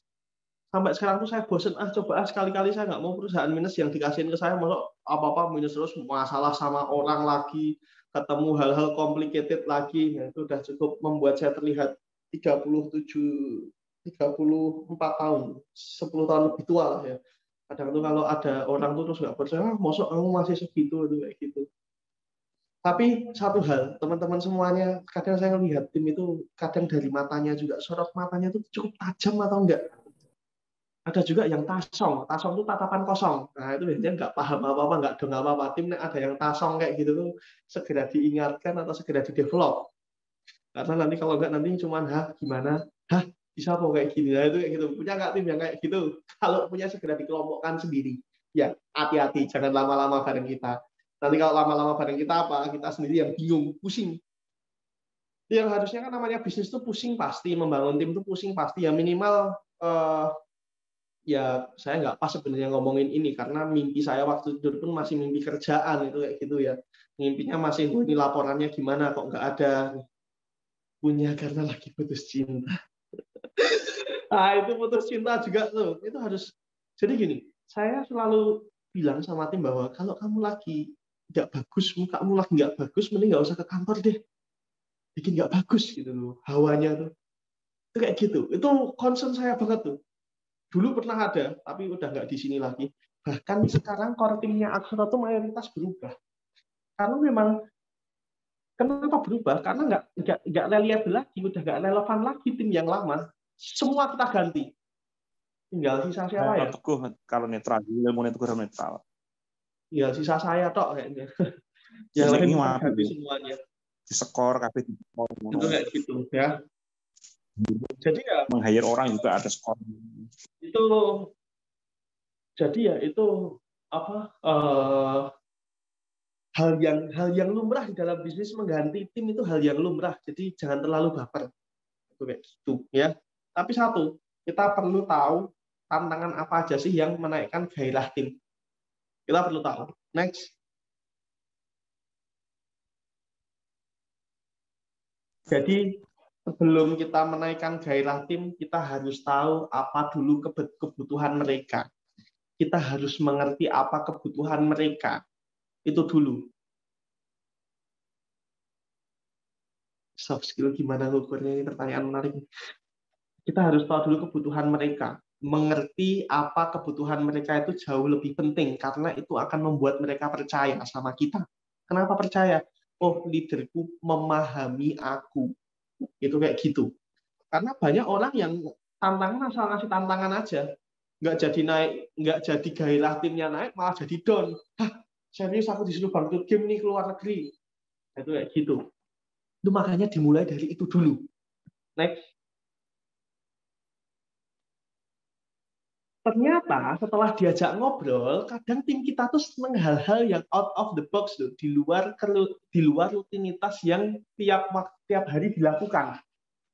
Dia percaya atau enggak bahwa mereka tiap hari udah ngadep laptop, udah ngechat bapak-bapak, ibu-ibu semuanya yang ada di sini, mbak-mbak dan mas-mas semuanya, mereka butuh something yang fresh. Itu kayak gitu. Mereka butuh sentuhan, dan hal ini muncul saat kalian nanti ngajak ngobrolnya itu di luar kantor. Diajak makan bareng, diajak jalan bareng, diskusi. Jalan bareng itu apa konteksnya? Diskusi. Ngomongnya gini, kalau 8 jam di kantor terus tuh melakukan hal seperti itu bosan juga ya. Nah, bukanya kayak gitu dulu ya. Iya bosan bahwa apalagi cewek ya dipancing gitu, ngomongnya ada 10 paragraf. Itu kayak gitu. Kalau kita, iya, bener juga. Karena kadang cuma butuh digituin. Jadi berbahagialah yang timnya cewek-cewek. Yang timnya cowok-cowok lebih berbahagia lagi karena mereka lebih flat, ya kan?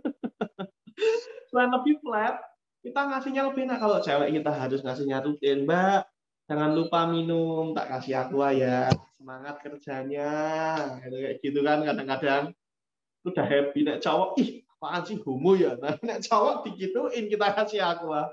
Mereka harus dikasih sepatu, kasih jam tangan. Wah, kayak gitu. Tapi satu kali aja. Terus habis itu kita ketemu lagi sebulan lagi kayak gitu, atau 1,5 bulan lagi dikasih lagi, kayak gitu aja. Kayak gitu terus. Jadi lebih enak sebenarnya buat timnya cowok dan lebih nggak baper juga. Tapi ya itu kadang-kadang kurang terbuka. Gitu. Kalau cowok kan dipendam sendiri ya semua ya. Nah, kalau cewek kayak gitu, itu kita nanti jadi tahu kalau misalnya kita ngajak ngobrol keluar, diajak makan di luar, perlu sabar nggak kalau kayak gini? Perlu, makanya membangun tim itu perlu sabar. Ya, shortcut membangun tim dijamin menjadi super tim. Tim Anda super ceria, tim Anda produktif. Nah, itu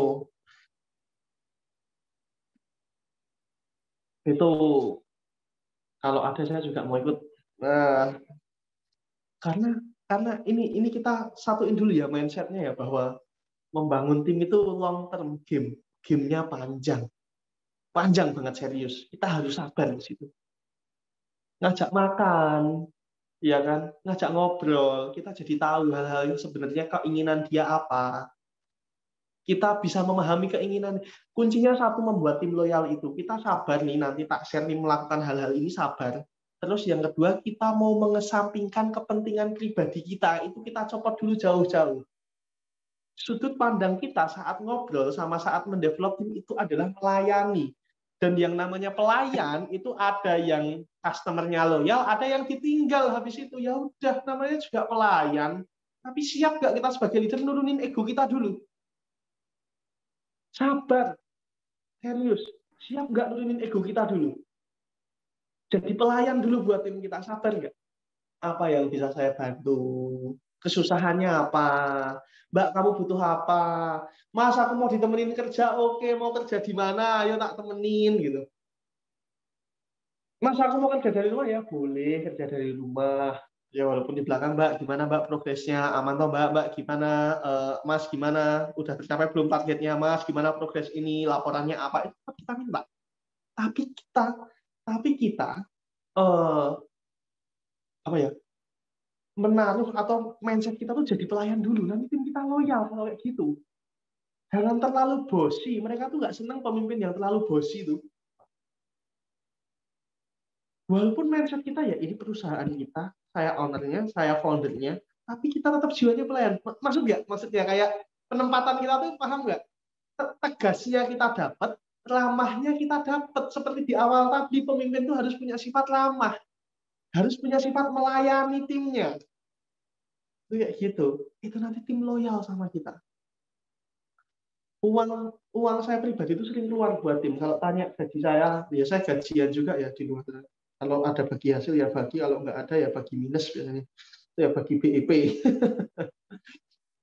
Gaji saya paling banyak itu balik lagi buat tim. Serius. Itu kayak gitu.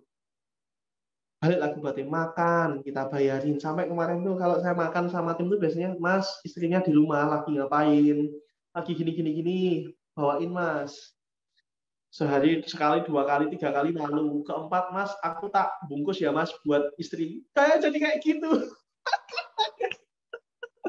Udah jadi enak banget. Udah jadi luwes mulutnya ngomongnya kayak ya Mas, aku bungkus ya buat istri. Boleh. Tapi dia kerja dari minggu sampai minggu lagi. Sampai apa? Sampai kemarin dikunci sama istrinya di luar, nggak boleh masuk balik ke rumah.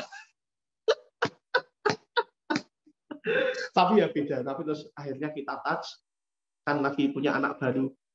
Tak kirimin baju buat bayinya, tak kirimin perlengkapan buat istrinya, ya kan. Tak tinggalin uang buat staycation bareng istrinya. Tapi staycationnya di dekat tempat kerja, biar suaminya boleh kerja dan ingat kerjaan. Nah, itu kayak gitu. Rumusnya kayak gitu. Ya. Kita ngasih, tapi harus strategis ngasihnya. Jadi nggak asal kita ngasih terus nanti rugi bonus, enggak. Karena pada akhirnya mereka kerja, dia subuh-subuh udah datang, baru pulang nanti jam 9 malam. Gitu terus. Ya kuncinya di istrinya, ternyata harus kita touch istrinya. Touch dalam artian kita servis ya. Tapi bukan touch terus kita pegang-pegang, itu enggak. Dihantam sama suaminya kita nanti. Itu kayak gitu. Nah, balik lagi ke sini, mereka tuh suka hal-hal yang out of the box, yang bikin deg-degan, first time in life. Coba dicek di perusahaan kita. Berapa orang di perusahaan yang belum pernah naik pesawat? Coba, ada nggak? Tapi dia bagus, skill-nya oke, nurut, karakternya bagus. Besok kasih tiba-tiba hadiah, yuk Mbak naik pesawat. Ya udah cuma naik pesawat ke Jakarta. Kalau mau iseng lagi, tiket pulangnya nyari sendiri ya, tapi kurang bagus kalau kayak gitu. Mending kalau mau, Mbak, besok kamu ke Jakarta naik kereta, tak kasih keretanya, terus kamu ke Bandara Soekarno-Hatta, pulang lagi ke Jogja naik pesawat ya, kayak gitu. Itu first time in life, masuk bandara aja mungkin dia deg-degan, bingung. Tapi itu membuka pikiran dia bahwa wah gila nih perusahaan nih ngasih kayak gini buat aku, makin loyal lagi dia kerjanya. Kayak gitu. Itu juga bisa kita lakukan. Misalnya ada dulu tim kita yang belum pernah naik kapal kayak gitu kan. Ada yang naik bis mabuk. Wow, kita suruh naik bis sampai Bali itu kayak gitu. Dan akhirnya apa? Nggak mabuk. Nggak mabuk sama sekali. Belum pernah naik kapal. Yuk langsung ke ke Banyuwangi. Terus naik kapal dia ke Bali nyebrang. Itu kan hal-hal yang sebenarnya murah buat dilakukan buat orang-orang yang secara prestasi bagus, secara karakternya oke, loyal dan nurut sama kita. Itu akan menumbuhkan loyalitas, militansi itu akan kebentuk di situ. Ya. Jadi tahap membangun militansi itu panjang. Itu. Nah, coba kadang sharing pasti mereka senang hal-hal yang bikin deg-degan itu senang. Misalnya apa ya deg-degan ya, Mas, aku tuh nggak bisa naik motor ya, belum pernah naik motor. Langsung tak suruh naik itu pasti. Enggak, Mbak, saya nggak mau tahu kamu harus naik motor sekarang. Pokoknya yuk tak temenin, saya bonceng di belakang. Jatuh nggak? Ya mungkin jatuh. Saya tuh juga pernah jatuh, nemenin. Ya agak sakit kakinya. Tapi orang itu melihat bahwa gila nih leaderku aware banget ya sama aku ya. Wah gila nih leaderku perhatian banget ya sama aku ya. Itu harus kayak gitu yang kita temuin. Next, Mbak.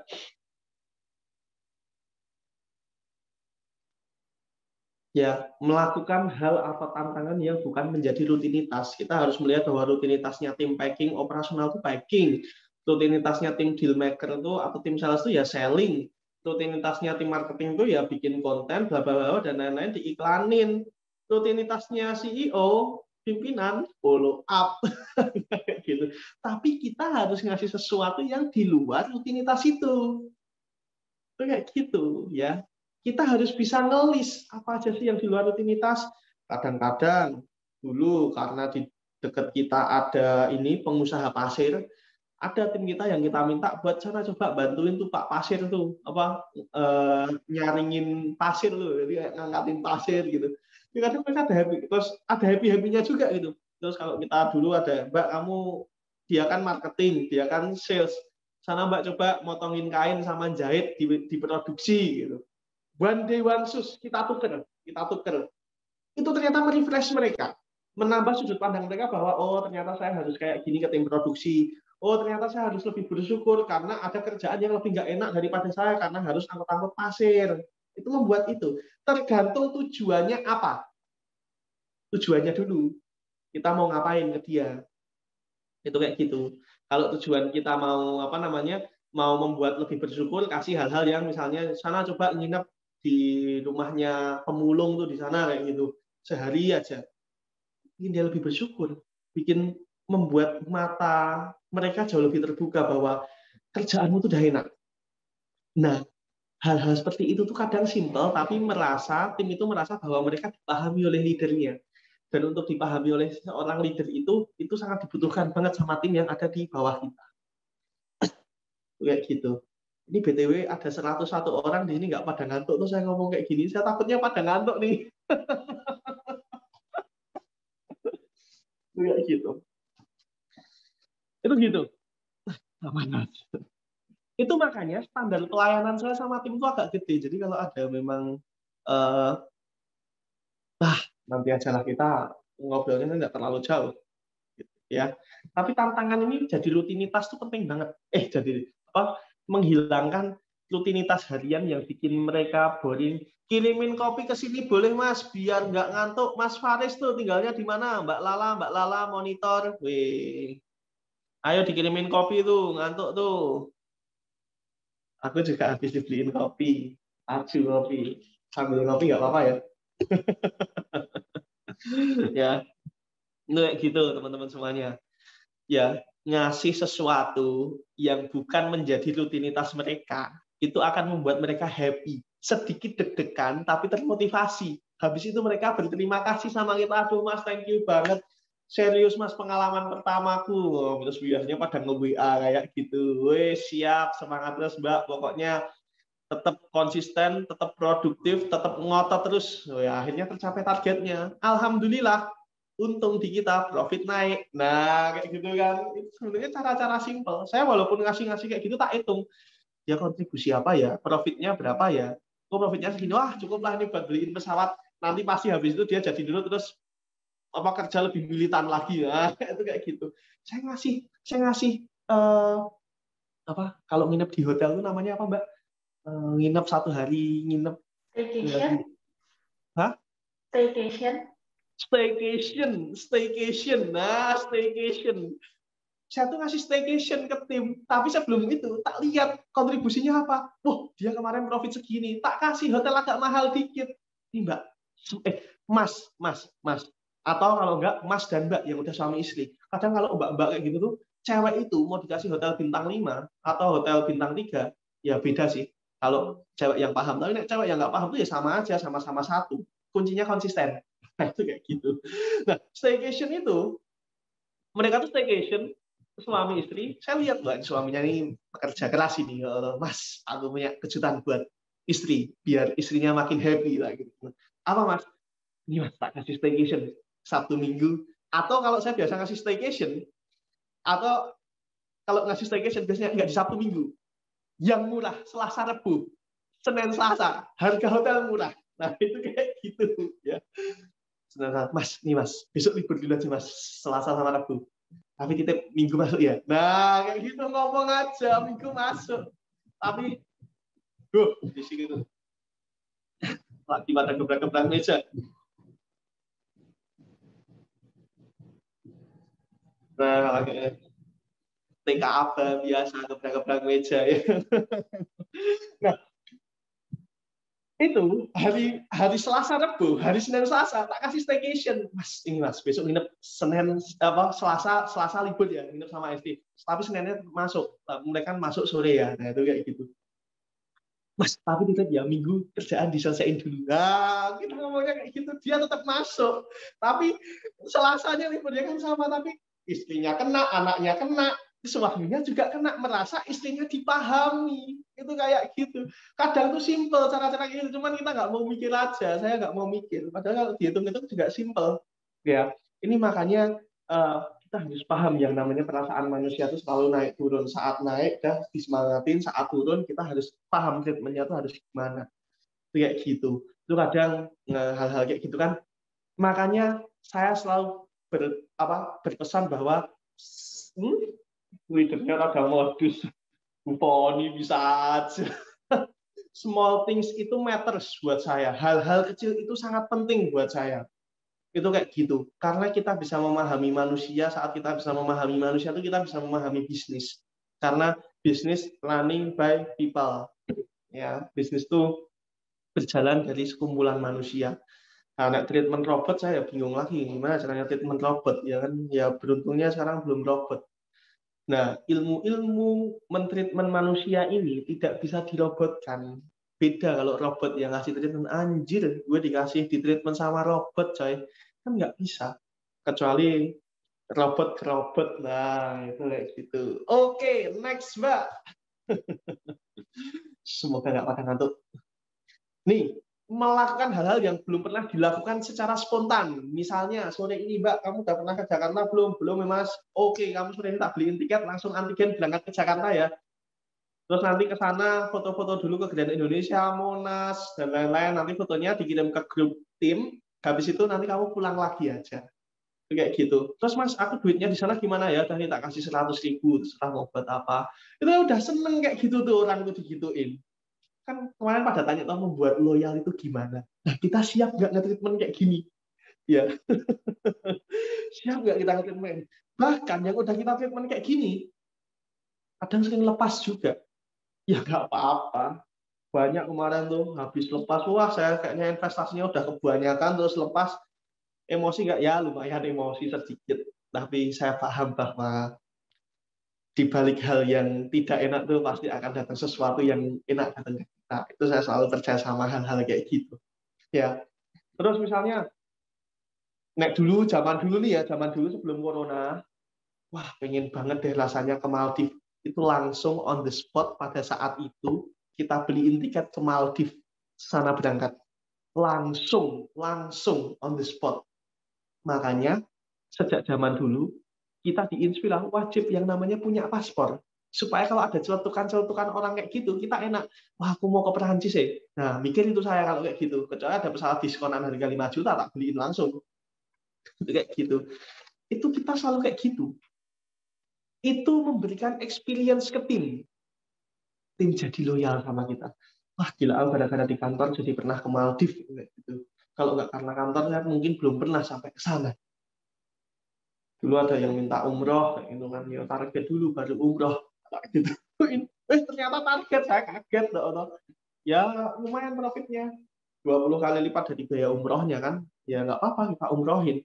Ada yang memang mereka bekerja pagi siang malam untuk bangun rumah, akhirnya di tengah-tengah, Mas kamu pengen bangun apa, atau teras nih loh Mas, kita kasih duit, kita beliin semen semuanya, terus dibangun rumahnya. Itu namanya investasi ke tim. Kalau mau tim kita loyal, militan, ada harga yang harus dibayar, tapi tetap dihitung. Jadi makanya kalau mau hemat, hire cewek-cewek aja. Konsisten, telaten, kecil-kecil. Tapi itu kadang-kadang, aduh lagi PMS, nggak usah ke kantor, nanti tidak pada gigit. Saya biasanya kayak gitu. Lagi pada PMS ya? Iya Mas, nggak usah masuk dulu. Oke, saya pulang aja. Tapi ya enggak, aku cuma bercanda itu kayak gitu. Ya harus seimbang, cowok sama cewek harus seimbang. Itu kayak gitu. Itu. Next dulu, Mbak. Nah, kalau nanti kita udah nge-treatment kayak gitu, mereka akan belajar membangun ownership-nya dan lebih bertanggung jawab. Itu kayak gitu. Nah, membangun ownership dan rasa tanggung jawab ini ada caranya juga. Jadi yang namanya tim militan itu tuh nggak cuma militan, timmu pasti militan, diginiin pasti ada faktor cara-caranya Mbak Rindi, ada faktor cara-cara yang kita sharing sekarang, dan itu harus berkolaborasi bersama. Pertanyaannya, siap nggak kita sebagai leader melakukan hal itu? Nah, tulis di chat yang siap, tulis angka 1. Wih, biasanya moderatornya gitu nggak? Ayo, yang kan 1. Woi, ayo tulis. Biar nggak ngantuk lah, ada sentuhan-sentuhan, apa, mencet-mencet keyboard, nah gitu loh. Jadi ada sentuhan-sentuhan yang memang dia konsisten dilakukan, ada sentuhan-sentuhan yang di luar rutinitas. Itu harus berkolaborasi bersama, supaya tim itu jadi loyal. Kan gimana sih kok nge-treatment sampai malam kayak gitu, mungkin kemarin gini, Mas Alvan marah nggak sama tim? Marah tuh pernah marah. Dan mungkin marah, tadi juga habis marah. Tapi habis itu ya ketawa-tawa lagi. Marah itu dalam artian kita memberikan shock terapi. Kenapa kok shock terapi harus diberikan? Karena kalau cara-cara biasa dikasih tahu, itu tuh nggak manjur. Kayak ibaratnya tuh mereka udah bebel gitu loh. Masa udah dikasih tahu, keulang lagi, dikasih tahu, keulang lagi, dikasih tahu, keulang lagi. Itu namanya bebel. Nah, kalau bebel itu harus masuk caranya shock terapi. Nah, zaman dulu saya tuh sering dikasih shock terapi. Katanya Mas Alvan the best deal maker. Masa nego hotel aja nggak bisa ngomongnya di depan orang banyak. Wah, harga diri saya langsung rontok gitu. Terus akhirnya wah, saya harus yang terbaik pokoknya. Masa gitu aja nggak bisa. Tapi cuma orang banyak yang kadang bikin kita nangis, kadang bikin kita sakit hati. Itu namanya shock terapi. Karena apa? Udah dikasih tahu berkali-kali tapi bebel, nggak paham, nggak masuk. Itu namanya bebel. Cara kedua yang harus dilakukan apa? Shock terapi. Itu kayak gitu. Shock terapi ini lebih banyak manjurnya. Memang sedikit menyakitkan. Tapi ini benar. secara jangka panjang bagus. Karena mereka jadi sadar, oke ini kesalahan saya kurang paham ini, itu kayak gitu. Setiap orang yang nangis itu pasti dia sedang sangat terbuka bawah sadarnya. Nah, saat orang itu nangis, kita masukin, nanti mereka jadi sadar. Karena kalau nggak nangis tertutup. Orang yang biasa nahan nangis itu bisa jadi gila. Karena apa? Dia nahan sendiri. Kayak gitu. Jadi makanya dulu saya pernah belajar, Mas, caranya ngomong kayak gini. Ini namanya ngasih shock terapi. Ini nanti orang akan nangis saat diginiin. Kadang kita diem aja, kita lihat. Cuman ngomong satu kata, saya kecewa sih, jujur banget ini. Dari dalam hati saya ini, saya kecewa banget. Dah, saya dulu pernah pakai cara ini. Diam aja, lihat. Nggak ngomong sama sekali. Dia nangis sendiri, dia ngomong sendiri, oh ya siap melakukan perbaikan, aku nggak akan ulangin lagi. Kita diem aja. Diam terus sampai saya janji siap janji pakai surat saya siap nulis ini itu, kita diam aja. Nah, Mbak, udah sip, Mbak. Nah, nanti udah kepikiran terus sampai tidur, sampai nggak bisa tidur, pagi masih kepikiran. Itu saya pernah pakai cara itu, pagi itu matanya hitam di sini. Kenapa Mbak gitu? Ini saya kaget. Kenapa Mbak kayak gitu, Mbak? Ya Mas, malam nggak bisa tidur, maaf banget ya Mas, ya maaf banget, jujur saya nggak akan ulangi lagi ya, sip, dah, pokoknya saya pengen berubah ya di sini ya, dah, kita terus langsung happy lagi itu dia nanti, loh, ya kan. Bagaimana jika kita melakukan kesalahan di dalam prosesnya? Ada satu hal, tapi ini kadang selama leader ini jarang dilakukan. Kita duduk diam, mereka kita dudukkan, Mbak serius saya minta maaf banget, saya minta maaf banget. Leader tuh harus mau gitu, karena saya dulu pernah melakukan kesalahan. Kesalahannya apa? Saya deal tapi diem aja. Akhirnya customer kecewa, komplain, marah-marah ke orangnya. Terus akhirnya orangnya yang dimarahin nangis. Waduh, cewek panjang nih. Rumusnya ya toh. Kita duduk berdua, diem, nggak ada sekat, nggak ada pembatas, dibuka. Intinya, Mbak, saya salah banget. Saya minta maaf banget, jujur. Saya minta maaf banget. Intinya maaf, nggak boleh keluar dulu sampai dimaafin. Nah, kan cewek kayak gitu ya. Pernah terjadi juga.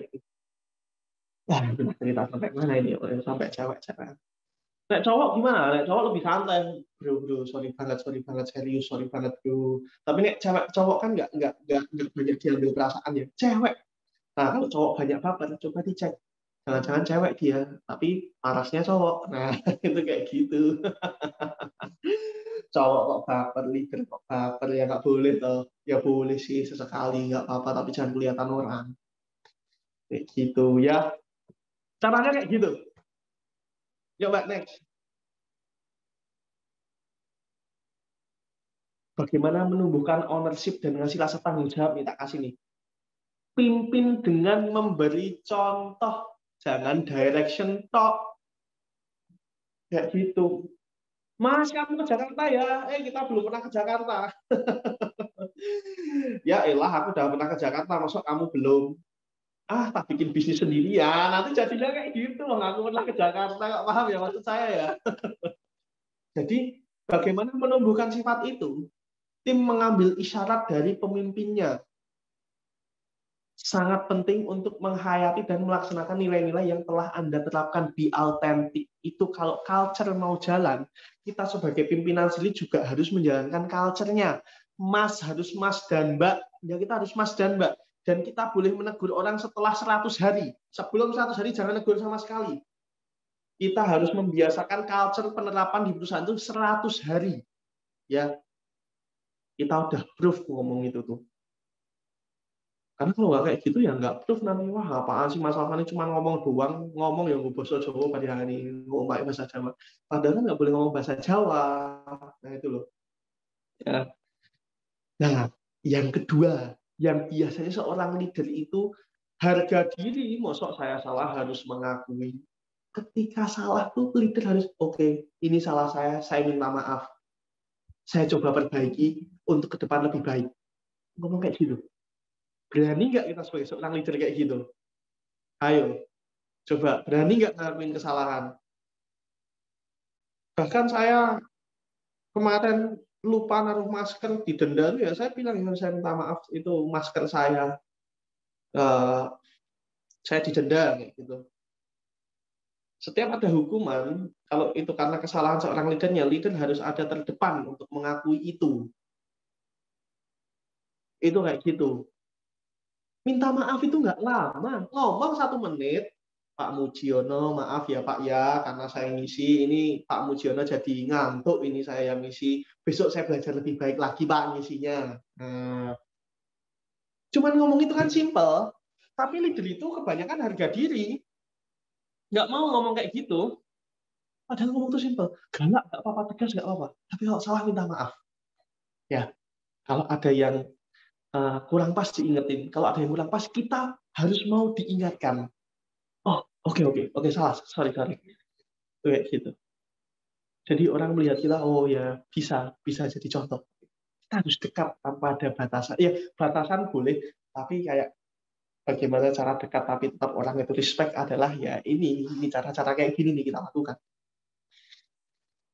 Perhatikan tindakan kepemimpinan dari tim yang bekerja dengan kita. Jangan lupa ucapkan terima kasih, Mbak Rifda, makasih ya hari ini, keren banget eventnya. Udah senyum belum itu? Senyum. Habis nangis sama saya, sorry Mbak, tadi Mbak. Nah ini nanti saya habis ini perlu minta maaf nih, habis tak buat nangis ini tadi. Persis 10 menit sebelum acara mulai. Terus jadi kalau tak mention jadi nggak merhatiin, nah, itu kayak gitu. Ya nanti sesi sini saya minta maaf. Itu kayak gitu. Ya mungkin emosi orangnya sama saya, tapi ya saya lebih emosi tadi itu enggak ding. Ya apa namanya kayak gitu. Ya nanti minta maaf sendirilah. Matanya udah nggak merah lagi.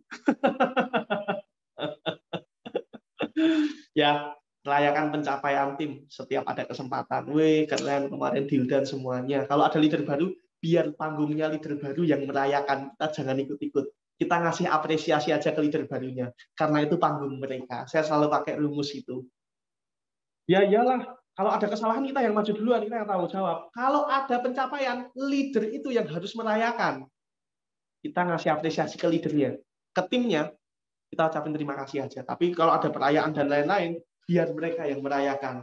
Karena ini panggung mereka. Gitu ya. Jadi jangan cuma pas perayaan doang datang, itu mah teknik komunikasi kayak gitu, biar kelihatan dewa, biar kelihatan bagus. Nanti ya secara sistem tim nggak jalan. Dorong tim kita untuk menemukan ide-ide dan membela ide tersebut, itu caranya pakai apresiasi. Jangan membunuh ide seseorang, nggak boleh. Gimana Mbak, ada masukan nggak gini-gini? Oh benar juga ya, keren ini masukannya, ayo jalanin. Itu mengapresiasi. Padahal kadang kita tahu, wah salah ini salah ini salah ini. Tapi respon kita beda. Wah bagus ini, coba Mbak jalanin dulu. Sikat dulu deh, aku percaya deh sama kamu, hajar. Tim merasa beli, tim merasa dikasih kepercayaan. Akan kita jadi enak, jadi enteng. Ya gitu. Gitu. Next Mbak. Kita selesaiin 10 ya. Habis itu istirahat salat asar dulu. Mendengarkan 2 kali lebih banyak dibanding berbicara. Ya, leader itu harus pendengar yang baik. Mau sampai panas kupingnya juga harus dengerin. Feedback panas, feedback yang bikin sakit hati, dengerin pokoknya. Stay available, mudah untuk di-reach ketika tim ingin mendiskusikan masalah dan solusi dengan Anda. Itu makanya kenapa HP saya itu jarang mati, centang 2 terus dari supaya tim available. Leader itu harus bisa diandalkan sama timnya, harus bisa gampang dikontak sama timnya, dikontak sama orang yang membutuhkan. Jangan susah kalau dikontak. Leader itu harus kayak gitu. Ya, HP saya tuh aktif terus tuh. Kadang jam 12 dikontak. Halo Mas Alvan, lama nggak telepon-teleponan. Nggak, saya lagi capek banget tuh kadang. Halo Mbak, wah ya Mbak, keren banget ya kamu Mbak. Terus habis itu HP-nya tak taruh. Terus biasanya Mbak, maaf semalam ketiduran. Padahal udah capek banget pikiran saya, nggak mau ditelepon. Kayak gitu ya ada juga. Tapi kan respon orang ya. Respon kita menerima tuh beda. Kayak gitu. Saya mencoba selalu fast respon apapun kondisinya. Karena bagi saya tim itu termasuk keluarga, dan setiap ada masalah di tim itu berarti masalah saya juga. Itu saya selalu kayak gitu.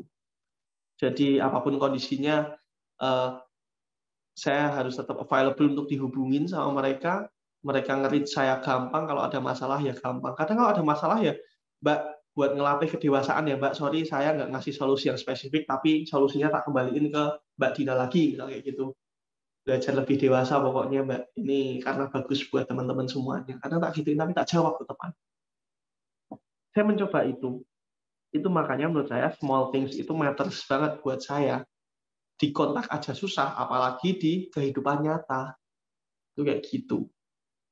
Ya, dorong tim untuk menantang kita, ide-ide kita, puji dan apresiasi karena mereka, wow ide saya itu kalau ada ide selalu dihujat dulu. Tapi ya nggak apa-apa, saya senang kalau ide saya dihujat. Antara saya yang benar atau mereka yang benar, atau dua-duanya salah. Tapi tim itu berani speak up, ngomong. Itu tim yang merasa dihargai. Kadang ada tim yang takut karena setiap idenya, itu ide apa nggak bagus. Sering kayak gitu. Jadi tim cenderung pasif. Tapi saya bersyukurnya tim itu aktif semua. Mas, ini kemarin udah kita coba, tapi ini keren. Ya udah coba yang caramu aja kalau kayak gitu. Ini kan respon. Iya, respon kita tuh ngaruh ke tim kita. Ya. Fasilitasi, jangan memberikan ceramah. Nah, ini orang-orang tertentu biasanya yang tak kasih ceramah. Tuh, udah bebel tak kasih ceramah. Nek nggak bebel, itu ya tak kasih. Oh ya, oke. Nah, itu. Tapi saya udah ceramah tuh kadang-kadang gedek aja dengan hati saya tuasnya, tapi ya tetap sabar saya walaupun gedek kayak gitu tuh, tetap saya pengen dia jadi versi terbaik di dalam hidupnya tuh saya pengen. Tujuan saya tuh itu. Kalaupun dia jadi baik karena kita, dia jadi banyak kompetensi karena kita, itu mereka menjalankan itu jadi amal jariah buat saya. Itu kayak gitu.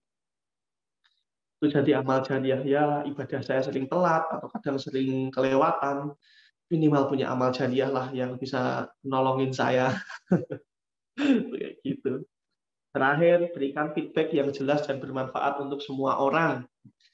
Kasih feedback, dan mereka tuh harus mau, gini, kita harus mau ngasih feedback ke mereka, kita harus terbuka dengan feedback mereka.